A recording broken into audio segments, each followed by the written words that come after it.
Good morning from Sacred Space at Titania's Realm. It's a glorious morning. It's 10:23 a.m. of the 22nd of September 2024. I woke up at only really about an hour ago at 9:30. I had a good long sleep, which was great because I only slept for a few hours yesterday after the wild dance. I was seriously launched into adrenaline extremis, so I didn't need much sleep that night, but I kind of made up for it last night, so that's good. Yin and yang in the multiverse, everything coming into perfect equilibrium, the building blocks of life. I feel great today. I am actually still a little bit tired, but I feel great. And actually, no, I'm incorrect. It was 9 a.m. when I woke up. And immediately this musing poured out of me, so I wrote it down on Facebook. So it's a bit weird, people, but I always write down my channelings or my weird writings or musings that come to me. Sometimes they don't make a lot of sense until later on. Sometimes they make perfect sense, and sometimes they blow my own mind.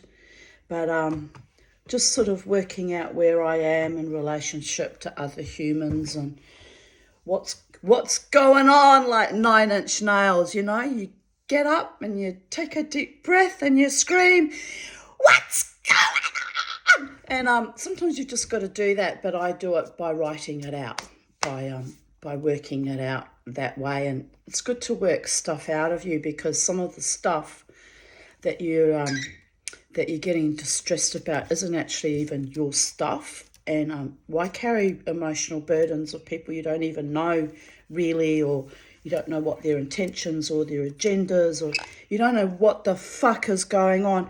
So I refuse to carry other people's baggage. I have quite enough laundry of my own to sort and wash and carefully curate, some to gift on to charity, some to keep and preserve and keep renovating for as long as I wish to. And like this old dress that I can't seem to part from. I've been wearing it for years. It's a bit faded in places, but I'm very much like the Romany people. I wear clothes till they literally fall off my back, because I don't know why that is. Poverty consciousness, or just liking to preserve the beauty and the quality of things that someone's put all that heart and mind and effort into. I'm all about preserving and cherishing things, which is why I get really pissed off when my love is desecrated by ignoble fools, which I've had a long history of that. People should be cherished and admired, and sometimes we have our little disagreements, or we just simply fall out of love with each other, or friendships die and things go wrong. But even then, even long after things have gone wrong and are seemingly irretrievable and can't be woven back into a fabric of life force and mana and beauty and art and things that I can take delight in, I still sometimes preserve even just the scraps, the memory. Here's an example of what I do, what I used to do. Oh, that's an empty box. Why is that box empty?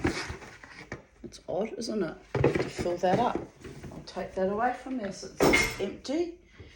But anyway, I carefully preserve things, and things like gift paper and pictures and cards for my decoupage, which is also my decoupage art projects are actually memories, things I've preserved from sometimes from people I didn't like anymore.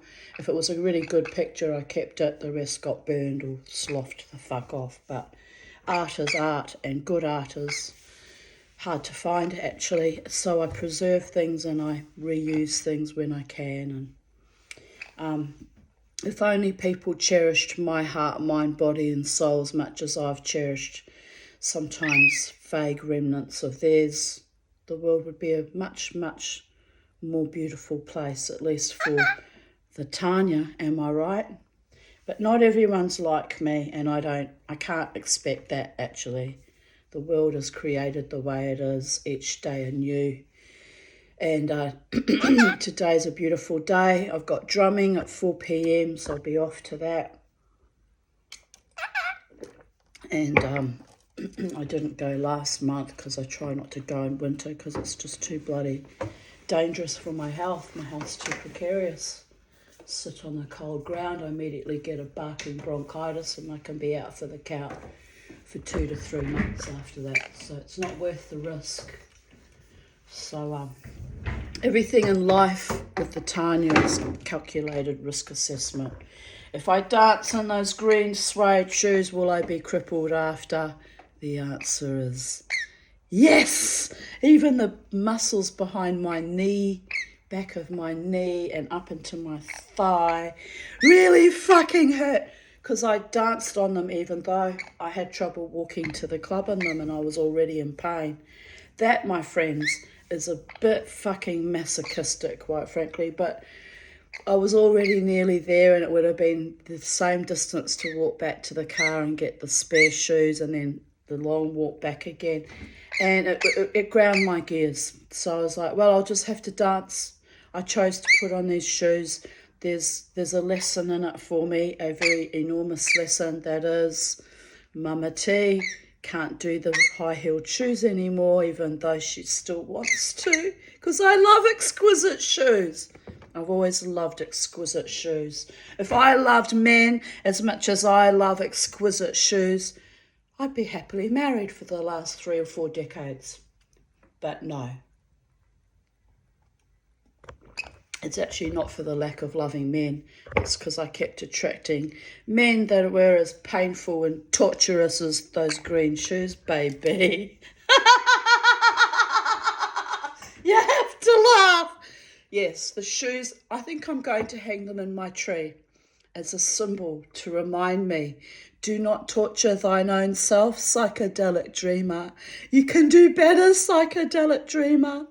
Wear the less glamorous, more practical shoes and walk your walk in sanguinity and peace and comfort and ease, and make sure they're well-fitting. And when you draw in a man for your life partner, make sure he's well-fitting in with you.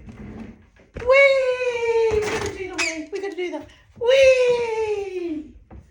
At this late stage of age and time and my usual sardonic cynicism, it's probably never going to happen. That's why I had to do the little chair dance, the little whee of freedom to the people, because we need to maintain the wild, maintain our freedom. If the Tanya shall cede her freedom and her freewheeling ways and, give up on the exquisite shoes and give up on certain things that keep her relatively sane, then it must be for the one, the right one, the one who will completely respect and honour and cherish and get her and treat her with deep love and affection and kindness and nobility and be loyal and faithful to me as well. Oh, look, I had an entire relationship with that guy Lachlan with his wife sitting right beside him, wondering what the fuck was going on. And look, honestly, I did not invite that. I was just doing my thing. But, he actually proved to be a very nice man. I think he was just living some psychodrama in his head that he was free and stirring me up. But no, I'm more inclined to think someone in the club put him up to it, because there were long absences where he just kind of disappeared for a while and then came back and picked up where he left off. So it's someone's idea of a cosplay or a joke played on the Tanya, and more for them, because the Tanya is never drunk in the club. Sometimes she might be a little bit tipsy, but she's never drunk. She's always quite well aware, and she just lets the little game, play out as it's going to play out. And like I said at the end to the wife, very attractive African lady. I said, I don't want your husband. I am the queen of the unrequited, the queen of the unavailable. In fact, the queen of the damned. I'm the most damned of them all. That's why I'm the queen of them. For the love of all the gods. How does this shit keep happening to me? I don't know. Blame it on Santa Muerte. It's the way she plans on killing me one day. She just spins me out and plays me out, but that's her. That's how she's going to kill me. Of a broken heart. It's nearly happened a few times, so I'm very well aware that that's her murder weapon.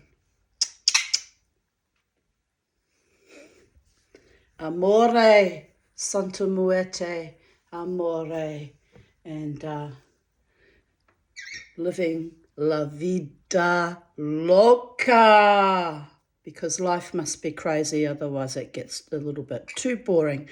But there's levels of crazy that are delightful and sweet and enchanting, and then there's levels of fucking crazy, like married men pressing his knee into me and telling me how gorgeous I am and blah, blah, blah, blah, blah. It's like, oh, boring, boring. I need a man who's got life in him and passion and vitality and who's serious about me and not married. Will I ever get one? No, because the unmarried ones come up to me and they give me the ick factor. Why do they give me the ick factor? Because they're desperate and they're creepy. So they get no parlay with psychedelic dreamer either. So it's a worry. However, Mama T with all her alter egos will dance for her beautiful, handsome, talented men friends, the band Alter Egos, and I will dance for Ramjet, my beautiful ones, my handsome ones, my talented ones. And I will dance for the Brooklyn Stand, as long as you can all put up with my weird, quirky ways. And that's astonishing how much you tolerate my weird, quirky ways. I must be very entertaining to you all. I love you all. Thank you for including me. Thank you so much. I genuinely mean that. Thank you so very much. And on we go with the dance. And, you know, the dance, it's all about the music and the dance, which opens up me creatively and opens up my writing and my artistic ways. And it's all a rich, delicious repast that you all get to kind of sup from a little bit, not sexually yet, because I'm saving that for my true beloved one, whoever that man manifests to be in the future. But you all get to enjoy my my whirling dervish mind orgasms and my spirituality and my vitality and my dance. You all get to enjoy that. So it's a gift that keeps giving symbiotically both ways, between the musicians and the people in the club, the staff and management and all the clientele, and little old me doing my strutting my stuff as I do every weekend. So I'm grateful for all of that, deeply grateful and deeply appreciative. Even though I get pissed off about married men thinking that they're in some kind of relationship with women, based on what? I'm wearing a short dress and an underbust and fabulous stockings and fabulous shoes. I said to that man, he had glasses, he took his glasses off and then he put them back on very seductively. I said, that might be the only thing we have in common, Lachlan. We both wear glasses. He just smiled at me. That was designed to put him off, actually. There's something wrong with men. There's something wrong with our men. Oh, I forget. This. But that's not fair, because there was something wrong with them a long time before that. I was struggling with this weird interrelationship dance that we do trying to find our beautiful, loving partners. There's something very undercurrent, sinister and sadistic. I believe we've been taken over. Our consciousness has been eradicated long before even the current COVIDian madness. It comes up in my writings for as long as 10, 15 years ago. It's a bit astonishing. Of course, I didn't know, categorically with full cognitive knowledge, know what was going on. But I was definitely intuiting it. I'll be right back. I've got to clean this cloth. Just don't mind me. Charlie girl. Charlie with a busy bottom.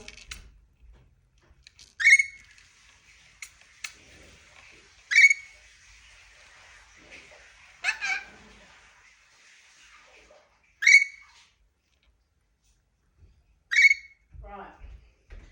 Mama T, who's nothing and no one, sits in housing commission and reasonably dire poverty. No superannuation, no inheritances to look forward to because I'm fresh out of dead evil relatives. Yay! Don't have to go through that trauma ever again. That's very freeing, people. No man of my own to look after me in my older age. No houses of my own because I was divested of them all by monsters. No land, no country. This is no country. I am a citizen of this country and I was proud to become a citizen actually before the COVIDian madness happened, but no country on earth now is worthy of being a citizen of. They have betrayed us all as a species. So no country, only country, CUNTRY, is left for us now to splunge around in and try to make a life for ourselves. Here I am, babies, making a life for myself. Dear Goddess. This is why I don't live in your world, you live in mine. Titania's realm is for everyone, but you have to cede your personal authority to the kings and queens of the Fae. It's a whole other dimension, babies, which I haven't quite gone there myself yet because I wish to remain sane and sanguine in my own body, mind and spirit. But by the gods, the Fae and the angels, the architecture full of angels, they kept me alive on this planet when other mortals betrayed me over and over and over again. So there is that. Don't ever fuck with the Tanya and her gods. They come in all kinds of forms. One of them is a very cheeky, loving bird, spitting food all over my laptop again. Mummy just cleaned that. Why are you putting food all over it? It's bad enough when you poo peekins on it, but we don't want your food as well.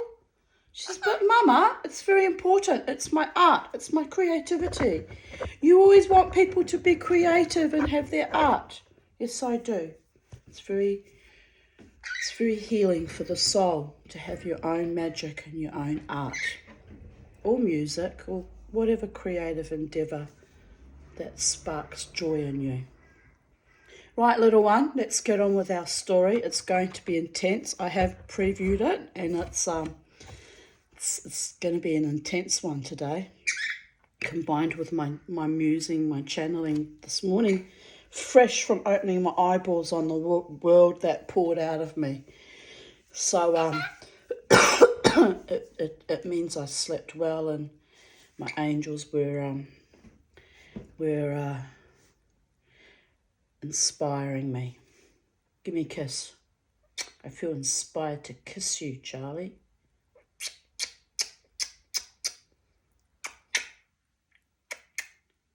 You're thinking about it. She's blinking at this.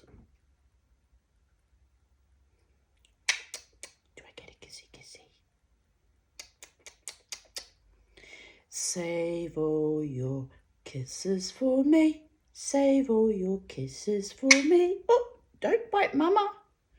She says, don't sing, Mama, and I won't bite you. All right, we'll stop now.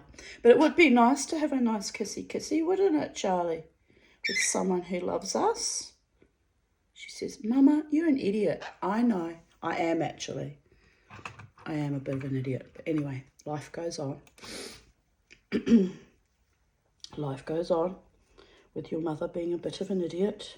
On YouTube for everyone to see. They all get to see your mummy being an idiot. They also get to see your mummy being a bizarre genius. That's a bit special.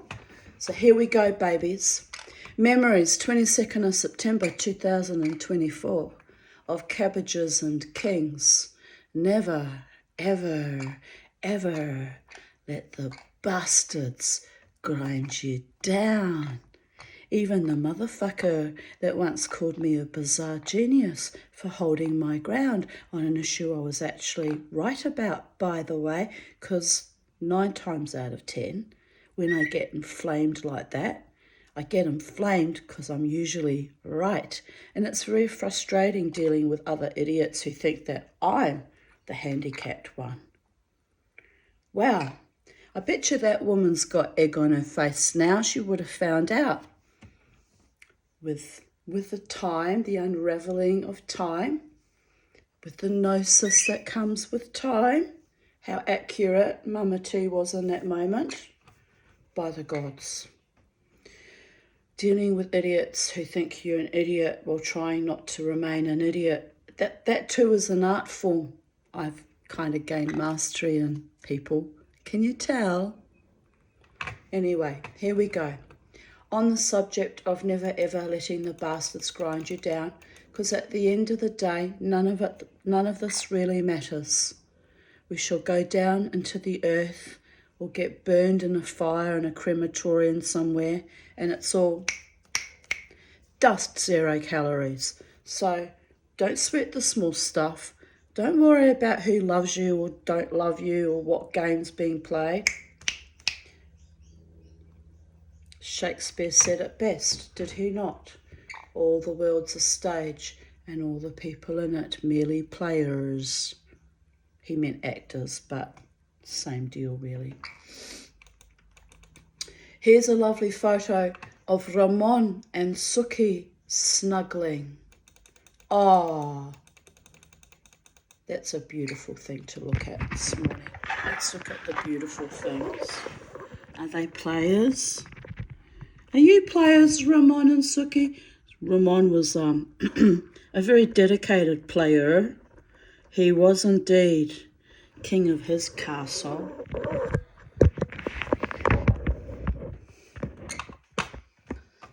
Yes.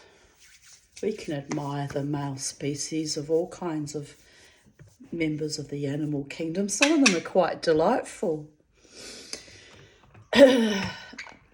Anyway. Did you know, Charlie, that in the birdie realm, that the males of your species are more attractive than the females? She says, I'm not having that, Mama T.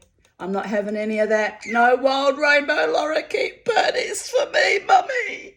I don't trust them with my assets. Nor should you, Charlie, those polyamorous little bastards. She's just pulled out a feather. Just the mere thought of a male lorikeet. She's self-harming already. Oh, don't do that, Charlie. You need your feathers. All right, okay, don't worry about the male birds. They can just stay out in the wild. You're here with Mama. You're perfectly safe. I'm all about making sure we're safe. I'm all about the base. Bing, bam, boom, baby. Who's this driving past my house? Don't know.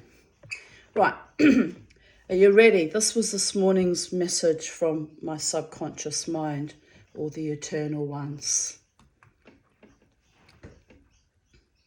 When love turns rancid under pressure from influences beyond mortal ken or mortal control, you have 2 choices. Unravel the snarls or snags of the beautiful warp and weft of the tapestry you wove from heart and mind and sinew. The picture you created out of joy, desire, yearning, wishing for a fabric strong enough to hold you both safe and delighted and blissfully together. Ah.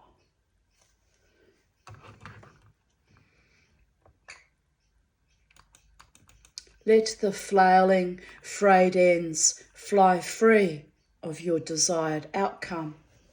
Watch them untwist and unfurl and snake out into other dimensions, lost to your personal dreaming forever.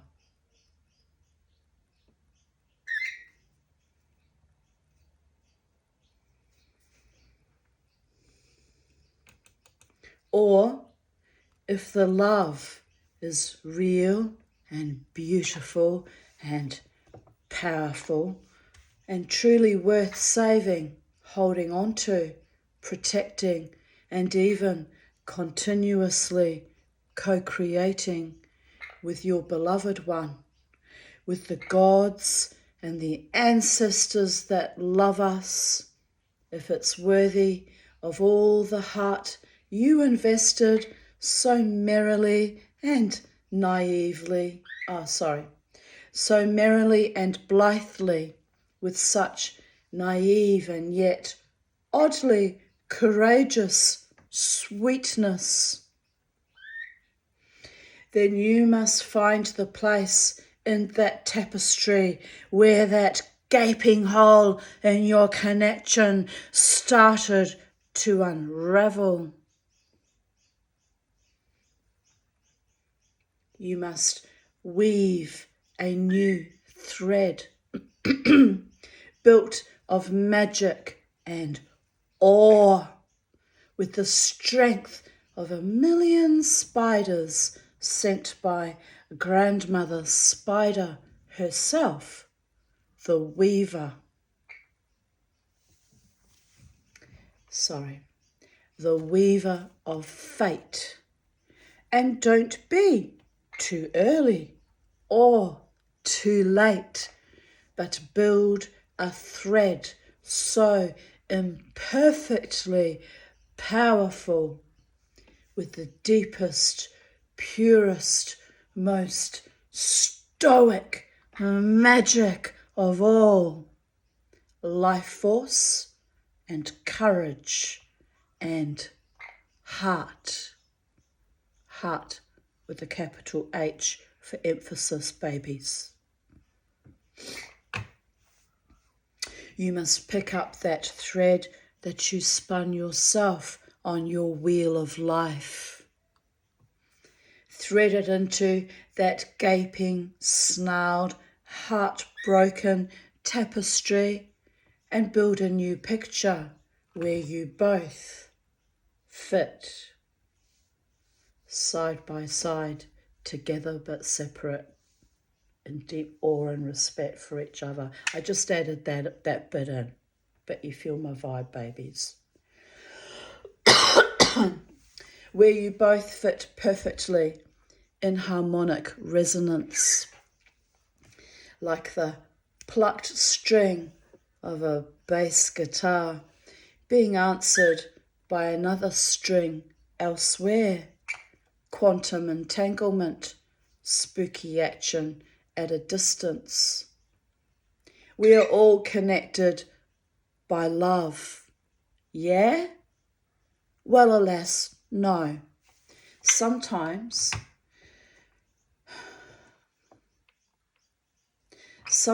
you have to let the great work lie fallow, just fail and rot into the ground, like my efforts here with my spinning. These are my failed efforts. Mama T doesn't like failing. I always fail, always.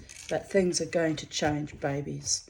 One day I shall succeed, and then even the angels will clap and cheer for my, but look, this is all right in theory, but it's snapped off.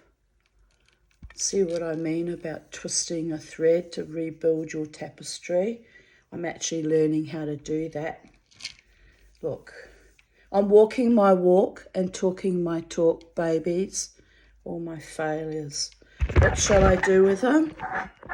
They'll probably end up, I'll either turn them into little pom-pom balls, because pure wool should never be wasted. It can be transmuted into other things.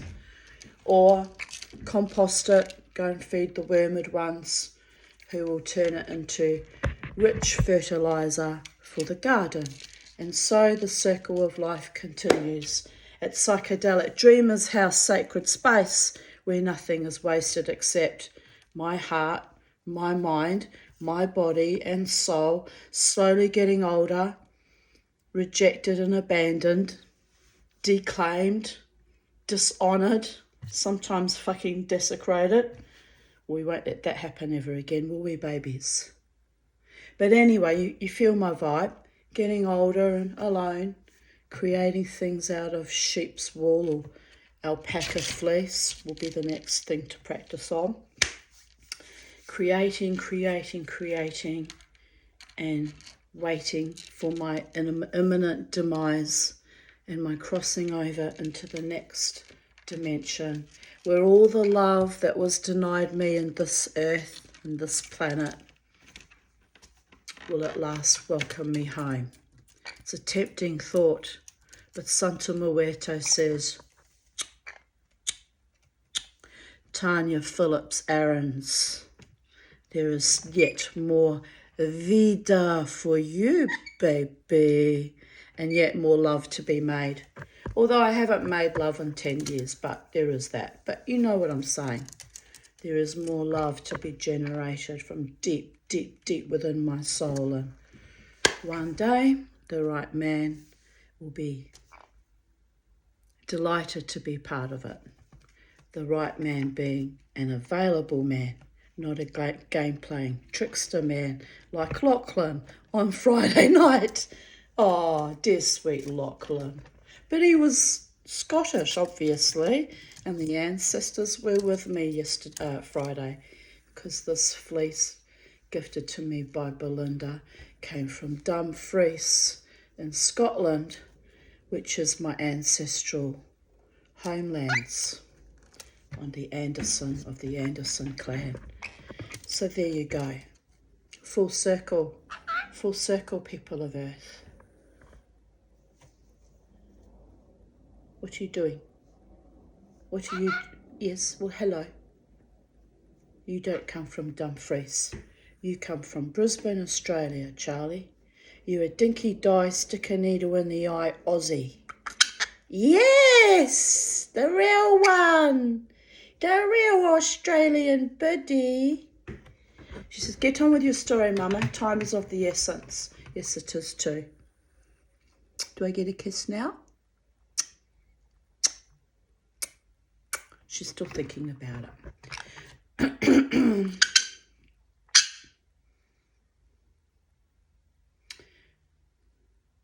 Where were we? Because I segued as I do, we'll read that last paragraph again. We're all connected by love. Yeah? Well, alas. No.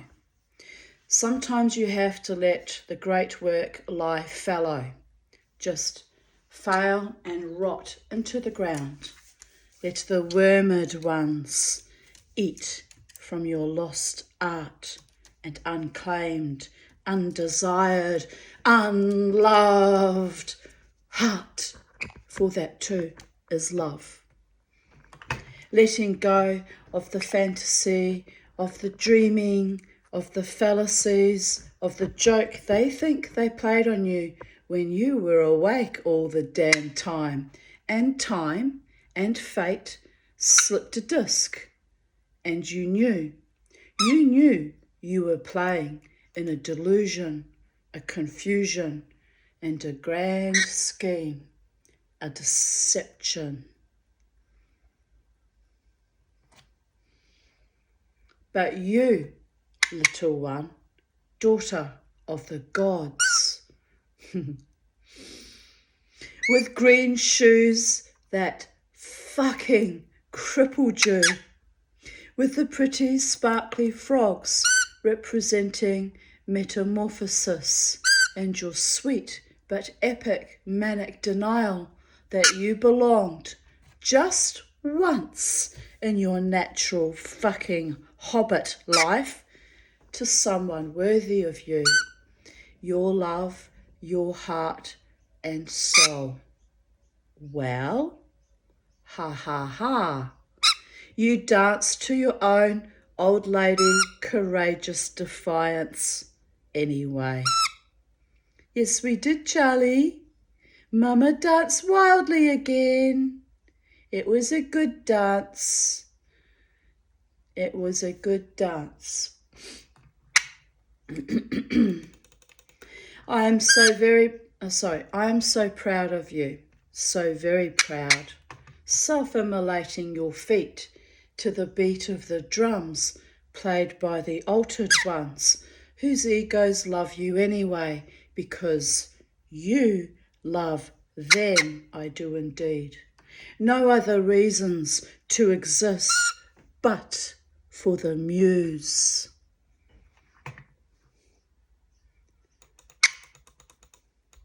You will take up the weft and the warp, straighten out the snarls, lay down your fear and your anger, wipe your brow, and weave a new story into that love you created so long ago. You will make a safe landing, a depth sounding, a chorus, a melody, a refrain, a love story so glorious. She's done it to me again, the little blighter. A love story so glorious that even angels will weep for the exquisite beauty of it.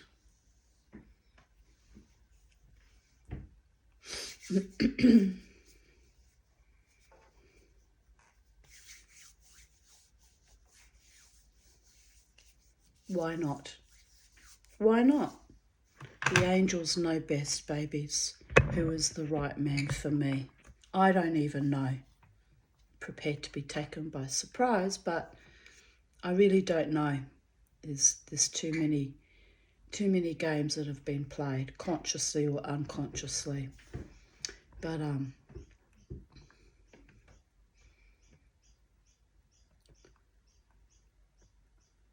on we read. One more time.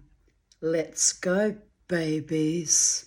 Sing it, dance it, be it, weave it, unraveling it as we speak.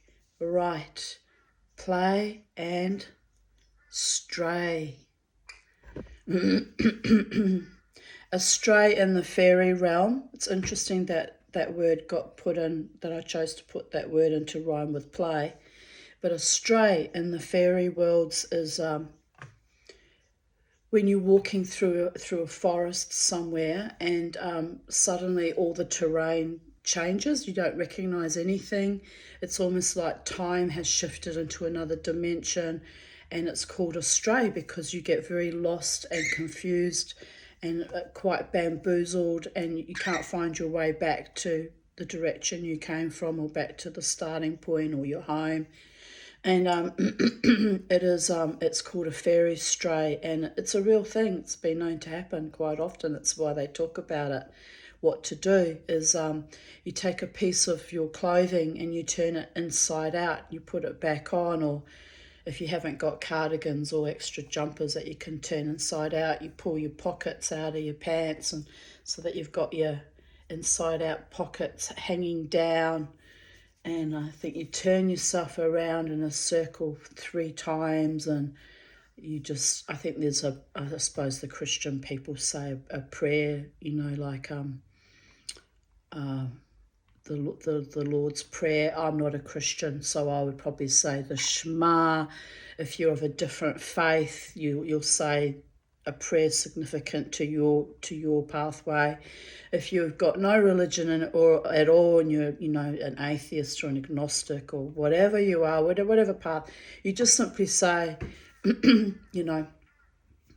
let me out of here. I want to return to my home safely, and whatever intention is everything. Be your own magic.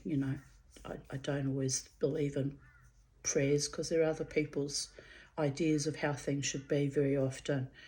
If it was me, I'd probably follow the traditional role of taking the item of clothing and turning it inside out, and I would just say, a little spell, let me return safely from whence I came. And apparently that happens. You just suddenly the terrain shifts back into how you were recognizing it, and you find your way back. But there have been people that have been lost forever because they didn't know how to do that and got lost or got taken, as it were, by interdimensional entities. That's the mythology in the story, but apparently it's a real thing.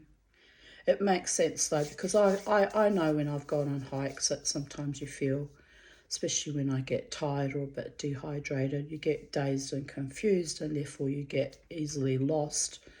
And,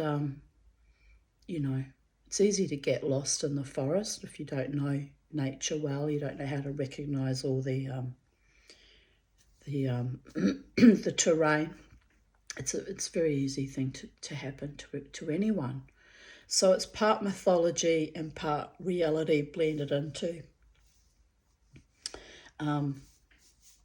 Blended into ordinary daily life out in the forests and fields and meadows or wherever you happen to be. If you walk into a fairy stray, that's what you need to do, babies. Sometimes when I'm dancing wildly at the Brooklyn Standard, or any club, not just specifically the Brooklyn Standard, it's happened in other venues too. There's sometimes a point in the evening when everything becomes kind of hyper real. It's because I've danced myself to complete exhaustion and I'm actually kind of leaving my body. And it is almost a sensation of being in another dimension. I look around and the people look somehow different or altered, or it's hard to explain. But I know when that happens, it's kind of a very mild form of a fairy stray, and I know to whistle myself back down, get back into groundedness and back into reality, Tanya. Not that I would get lost per se, but it's when I have had occasions that happened at the Treasury. I think it was May 2023, just before I left that venue forever, that there was actually a kind of an entity possession. That should never happen, by the way, especially me with my years of training and practice. That should not be happening.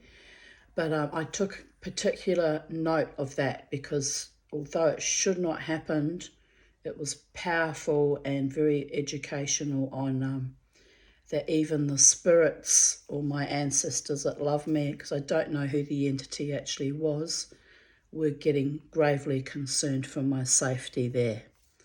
They took the opportunity to have a good look around, and I was actually parlaying for the people in the club, saying, please don't hurt anyone here, and I'm safe and everything's okay.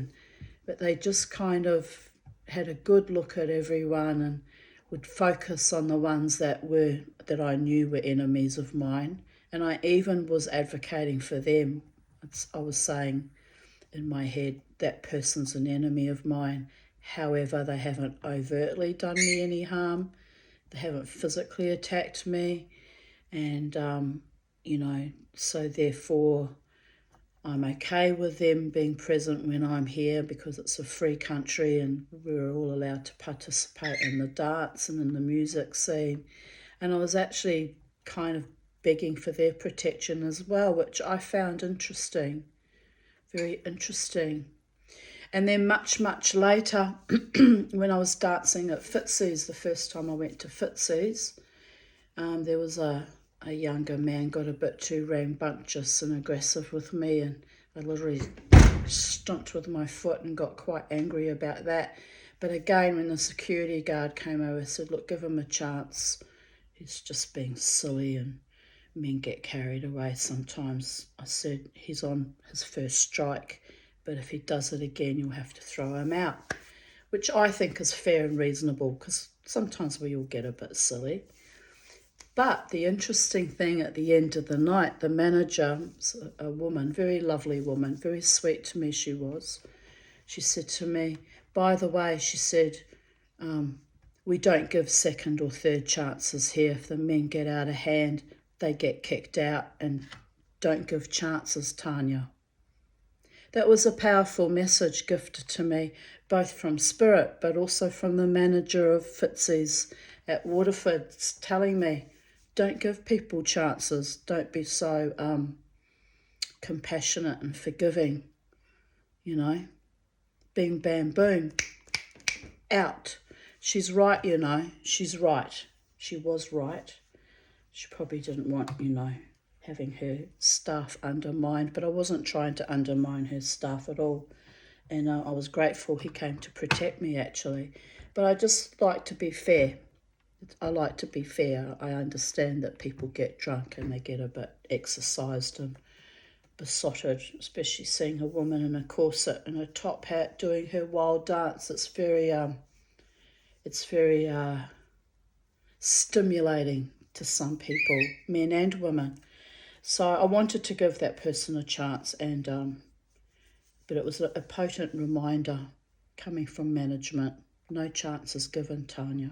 Anyway, we'll go back to that venue sometime and dance there again next time my beautiful bands play, because I was very impressed with the manager there. She was very kind to me. I think she thought, I don't know why she thought that, but I think she was under the impression that I was, you know, a manager or an agent or one of the wives of the guys in the band, and I don't know why she thought that. But anyway, I told them that, you know, Alter Egos are a wonderful band and very brilliant musicians, and they would do well to, you know, give them a contract to play there. And, you know, it was probably a bit inappropriate of me, given I'm just a customer dancing, just a friend of the band and just a customer. But I wanted her to know. I said, you'll do well to hire these guys. They're very good men.